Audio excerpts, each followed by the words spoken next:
हमारे पास जो सामग्री है वो भगवत गीता के पहले अध्याय के एक बहुत ही अहम पल की चीर-फाड़ करती है। सोचिए कुरुक्षेत्र का मैदान, दोनों तरफ सेनाएं गरज रही हैं, शंख बज चुके हैं और इतिहास का सबसे बड़ा युद्ध बस शुरू ही होने वाला है। और ठीक इसी पल में सबसे महान योद्धा अर्जुन अपने सारथी श्री कृष्ण से एक अजीब सी मांग करते हैं। वो कहते हैं, मेरा रथ दोनों सेनाओं के बीच में ले चलिए। हाँ, और ये कोई युद्ध की रणनीति नहीं है। वो दुश्मन की कमजोरी नहीं देखना चाहते। जैसा कि हमारे स्रोत बताते हैं, वो असल में ये देखना चाहते हैं कि इस धर्म युद्ध को लड़ने की असली कीमत क्या है। वो उन चेहरों को देखना चाहते हैं जिनसे उन्हें लड़ना है। ये एक योद्धा का नहीं बल्कि एक इंसान का सवाल था। यहीं से बात शुरू होती है। हमारा मकसद सिर्फ इस एक श्लोक को समझना नहीं है, बल्कि ये देखना है कि कैसे कर्तव्य के खिलाफ खड़े हुए इस एक सवाल ने धर्म की सबसे गहरी परिभाषा को जन्म दिया। ये समझना जरूरी है कि गीता का ज्ञान किसी तपस्वी के शांत गुफा में नहीं, बल्कि एक योद्धा के इसी विद्रोह से पहला हुआ। बिल्कुल। हम अक्सर गीता के दूसरे या तीसरे अध्याय के ज्ञान पर सीधे कूद जाते हैं, लेकिन नींव तो यहीं रखी गई थी। ये जो पहला अध्याय है, जिसे अर्जुन विषाद योग कहा जाता है, वो सिर्फ एक भूमिका नहीं है, वो खुद में एक पूरा दर्शन है। ये नाम ही अपने आप में अनोखा है। विषाद यानी दुख और योग यानी जुड़ना, दुख के जरिए परमात्मा से जुड़ने का रास्ता। ये तो बहुत दिलचस्प बात है कि दुख को भी एक योग, एक रास्ते की तरह देखा गया है। ज्यादातर लोग तो वो दुख से भागना चाहते हैं। तो जब कृष्ण रथ को बीच में ले जाते हैं, अर्जुन की नजर किस पर पड़ती है? क्या उन्हें सिर्फ दुश्मन दिखाई देते हैं? यहीं तो सारा खेल पलट जाता है। उन्हें दुश्मन नहीं, अपने लोग दिखाई देते हैं। सामने की सेना में उन्हें भीष्म पितामह नजर आते हैं, जिनकी गोद में वो खेले थे। हाँ, जिनकी गोद में वो खेले थे। उन्हें गुरु द्रोणाचार्य दिखाई देते हैं, जिन्होंने उन्हें दुनिया का सबसे बड़ा धनुर्धर बनाया। उन्हें अपने भाई, दोस्त, रिश्तेदार दिखते हैं, और अचानक जो सेना अब तक शत्रु थी, वो परिवार बन जाती है। वो और हम का फर्क मिट जाता है। मैं सोच रही थी, एक योद्धा के तौर पर तो उन्हें दुश्मन की व्यू रचना देखनी चाहिए थी, उनकी कमजोरियां ढूंढनी चाहिए थी, पर उन्होंने इंसानों को देखना चुना। ये अपने आप में एक बहुत बड़ा मानसिक बदलाव है ना? बिल्कुल, ये एक बहुत बड़ा बदलाव है। स्रोत इसी बात पर जोर देते हैं कि यहाँ अर्जुन दो तरह के धर्म के बीच में फंस गए थे। एक था उनका क्षत्रिय धर्म, जो कहता था कि एक योद्धा होने के नाते तुम्हें अन्याय के खिलाफ लड़ना चाहिए, और दूसरा था कुल धर्म, जो कहता था कि तुम्हें अपने परिवार और कुल की रक्षा करनी चाहिए, उनका सम्मान करना चाहिए। और यहाँ उनका क्षत्रिय धर्म उनसे कह रहा था कि अपने कुल धर्म का विनाश कर दो। एक कर्तव्य को निभाने के लिए दूसरे को तोड़ना पड़ रहा था। ये तो एक ऐसी स्थिति है जिसमें कोई सही जवाब है ही नहीं। लेकिन क्या इसे कायरता की शुरुआत भी नहीं माना जा सकता? एक क्षत्रिय का धर्म तो युद्ध करना है, और वो ठीक मौके पर हथियार डालने की बात करने लगते हैं। कई लोग इसे धर्म से विमुख होना भी कहेंगे। ये एक बहुत जरूरी सवाल है, और कई लोग ऐसा सोचते भी हैं। ऊपरी तौर पर देखें तो ये पलायन जैसा लगता है, लेकिन जो विश्लेषण हमारे पास है, वो इसे एक गहरी ईमानदारी के तौर पर देखता है। अर्जुन कोई आम सैनिक नहीं है जो बस आदेश का पालन करते हैं। वो सोच रहे हैं, वो अपने कर्मों के नतीजों का सामना कर रहे हैं लड़ने से पहले ही। वो पूछ रहे हैं, ऐसी जीत का क्या फायदा जो अपनों की लाशों पर खड़ी हो? ये कायरता नहीं, ये नैतिकता का सबसे बड़ा संकट है। तो उनका ये मोह, उनकी ये कमजोरी ही असल में उनकी सबसे बड़ी ताकत बन गई। हाँ, क्योंकि इसी ने उन सवालों को जन्म दिया जिनके जवाब में पूरी गीता है। हाँ, ये बात सुनने में अजीब लगती है, पर है बहुत गहरी। उनका दुख आम दुख नहीं था। ये एक ऐसा गहरा मंथन था जो उन्हें परम सत्य से जोड़ने वाला था। ये उस सेंड बटन को दबाने से ठीक पहले का पल है, जब आप एक बहुत गुस्से वाला ईमेल लिख चुके हैं। आप एक सेकंड के लिए रुकते हैं और सोचते हैं, क्या मुझे वाकई ये करना चाहिए? इसके परिणाम क्या होंगे? अर्जुन उसी पल को एक ब्रह्मांडीय पैमाने पर जी रहे थे। ये बहुत अच्छा उदाहरण है।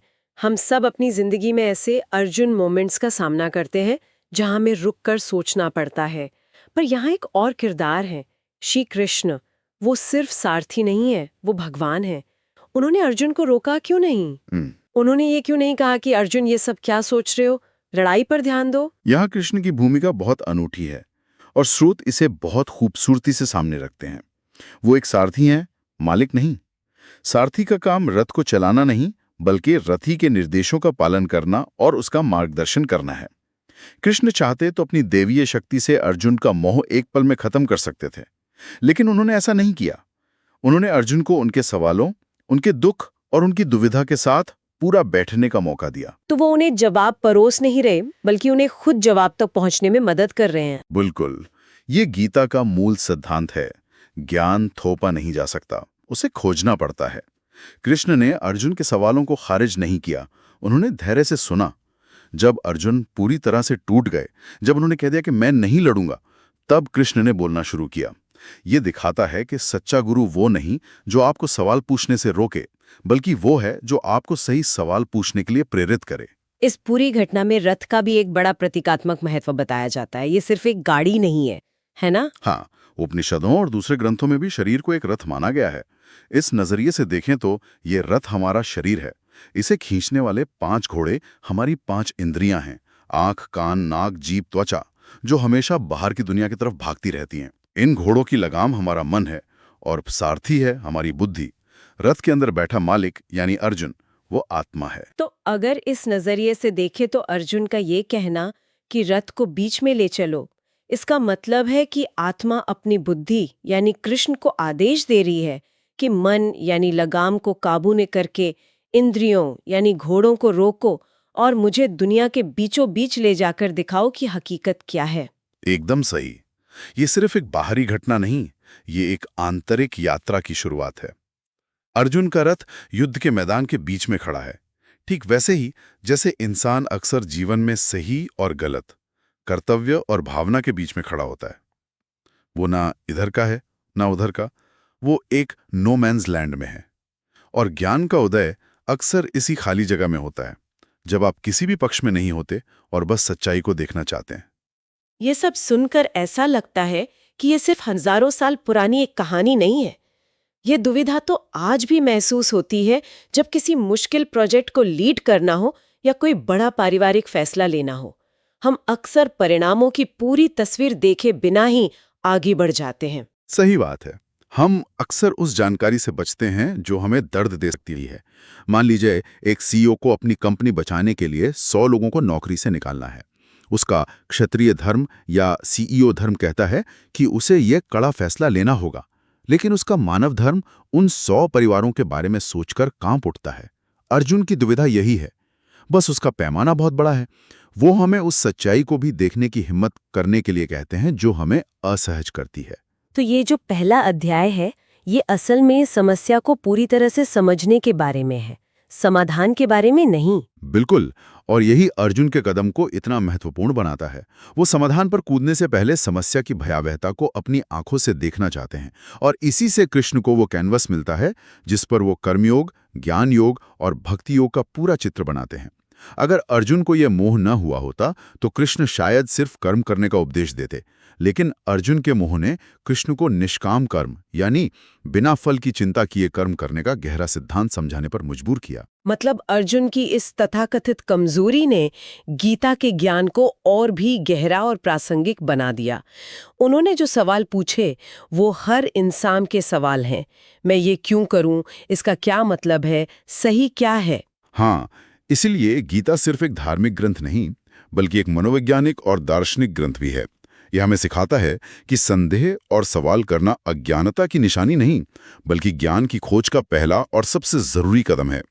अर्जुन का अपने गांडीव धनुष को रखकर रथ में बैठ जाना एक योद्धा का अंत हो सकता था, लेकिन ये एक जिज्ञासु के जन्म का पल था। तो ये पूरा श्लोक और ये पूरी घटना असल में एक ठहराव का महत्व सिखाती है। एक्शन में कूदने से पहले रुककर अवलोकन करने का महत्व। हाँ, स्रोत इसे ज्ञान की शुरुआत का एक महत्वपूर्ण कदम कहते हैं। यह वो चिंगारी है जो आगे चलकर ज्ञान की ज्वाला बनती है। अगर अर्जुन ये कदम नहीं उठाते तो उनके मन में वो उथल-पुथल नहीं मचती, और अगर उथल-पुथल नहीं मचती तो वो कृष्ण से वो सवाल नहीं पूछते जिनके जवाब में पूरी भगवद गीता का सार छिपा है।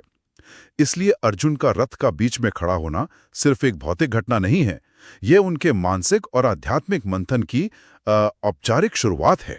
तो हमने देखा कि कैसे कुरुक्षेत्र के मैदान में एक साधारण सी लगने वाली घटना रथ को 2 सेनाओं के बीच ले जाने की विनती सिर्फ युद्ध को नहीं रोकती, बल्कि अर्जुन के अंदर एक बहुत बड़े वैचारिक और आध्यात्मिक मंथन को जन्म देती है।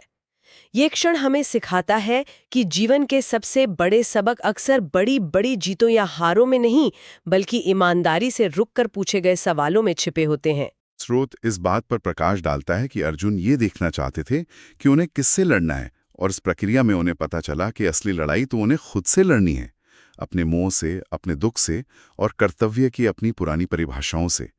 ये एक विचारणीय प्रश्न छोड़ जाता है। अपने जीवन के बड़े फैसलों या संघर्षों में हम कितनी बार सच में अपना रथ बीच में रोककर पूरी तस्वीर को देखने की हिम्मत करते हैं, या हम बस इस डर से आगे बढ़ते रहते हैं कि कहीं रुक गए तो कोई असहज सच न देख जाए।